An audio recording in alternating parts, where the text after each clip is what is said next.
Shalom. Selamat malam buat kita semua. Salam merdeka. Merdeka. Karena memang kita sudah merdeka. Sudah 79 tahun kita merdeka. Sudah seharusnya kita menikmati kesejahteraan sebagaimana cita-cita hidup berbangsa dan bernegara. Sehubungan dengan ibadah syukur ulang tahun atau hari jadi Gereja Betel Indonesia Jemaat Horsoso, di mana sudah seperempat abad kami menjalani hidup berjemaat dan bergereja di bawah payung Sinode Gereja Betel Indonesia yang berpusat di Jakarta.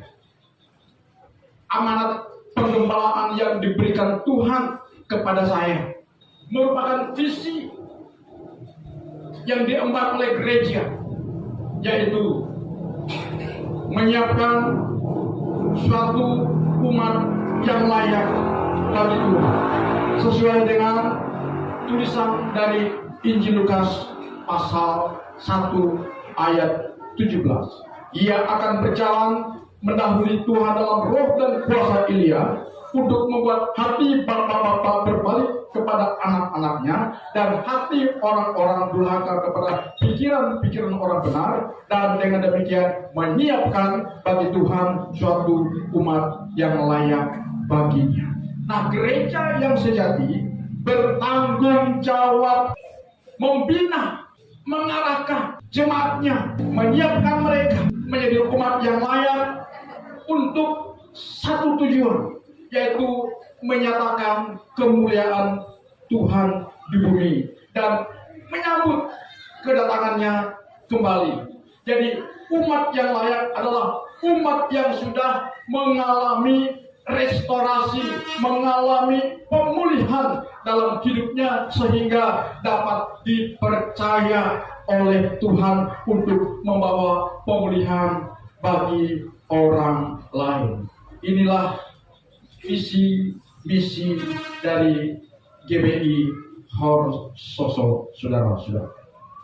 Hor itu adalah singkatan dari kata haus, rumah, artinya of kata sambung, restoration, artinya pemulihan atau perubahan. Jadi kalau saudara ingin hidupnya dipulihkan, mau hidupnya diubah, maka harus di Gereja Betel Indonesia Horsoso. Haleluya, haleluya, haleluya, haleluya, haleluya, haleluya. Jadi ada 4 area kehidupan jemaat yang perlu dipulihkan. Di mana keempat hal tersebut merupakan misi dari Gereja Betel Indonesia atau menjadi sasaran penggembalaan di Gereja GBI Horsoso. 4 area hidup yang perlu dipulihkan, yaitu yang pertama, kita harus menjadi umat yang saleh, hidup yang harus saleh, suci, tak bercacat, yaitu hidup sesuai dengan firman Tuhan dalam keseharian hidup kita. Coba jika kita ingin hidup saleh, hidup suci, tidak ada cara lain kecuali kita hidup sesuai dengan tuntunan firman Tuhan. Jadi firman Tuhan adalah dasar untuk kita bisa hidup dalam perkenanan Tuhan. Katakan amin. Kemudian area hidup yang kedua adalah kita sebagai jemaatnya Tuhan harus berhasil membangun keluarga dan rumah tangga kita agar keluarga dan rumah tangga kita sejahtera dan bahagia.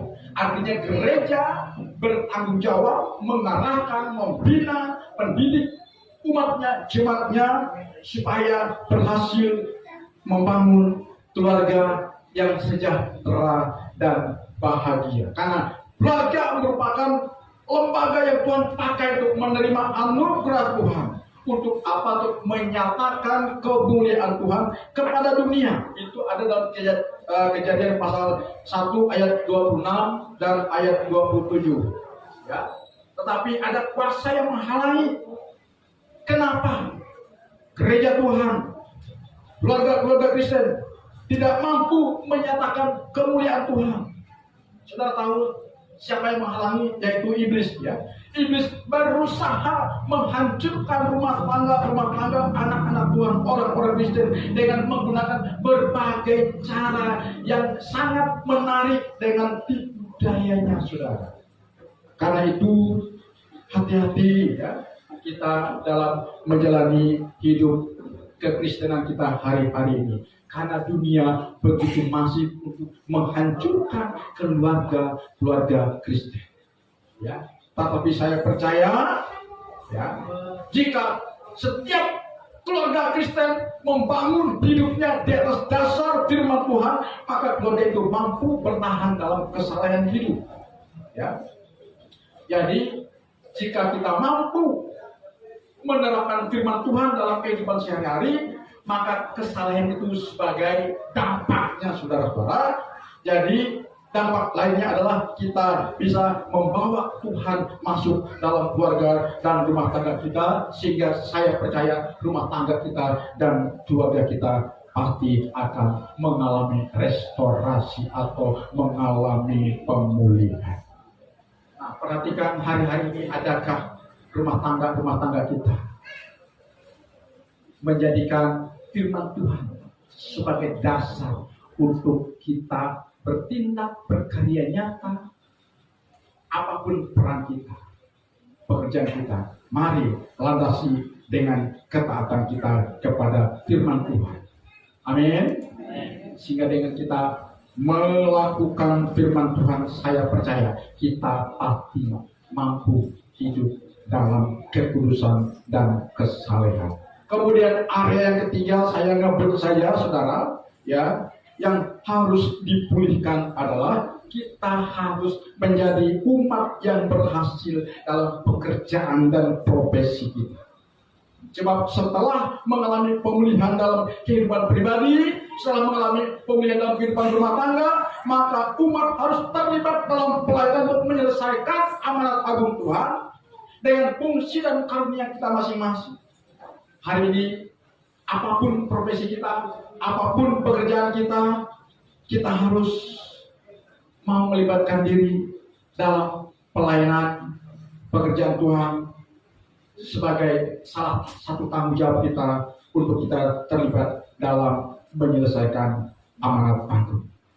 Jadi, ya, jika kita terlibat dalam pelayanan amanat agung ini, Injil Kristus diberitakan, ya, semua orang sudah mendengarkan Injil, maka kita sudah terlibat dalam mempercepat kedatangan Tuhan Yesus pada kali yang kedua. Bapak, Ibu, saudara-saudara, dalam pekerjaan kita, dalam profesi kita, dengan disertai dengan doa dan tuntunan Tuhan kepada kita, saya percaya kita akan diberikan kemampuan dari Tuhan untuk bekerja, berusaha, dan endingnya adalah keberhasilan. Katakan amin.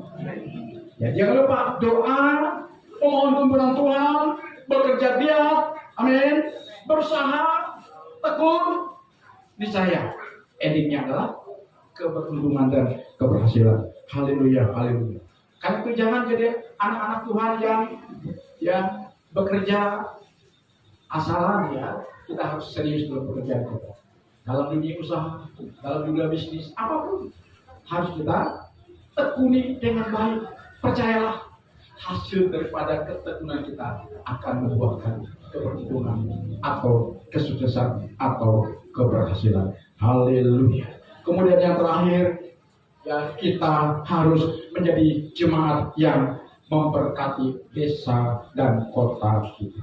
Salah satu panggilan gereja adalah mengusahakan kesejahteraan bagi kotanya. Itu ada dalam Yeremia pasal 29 ayat 7. Ya. Bagaimana kita bisa terlibat dalam mensejahterakan desa kita, kota kita?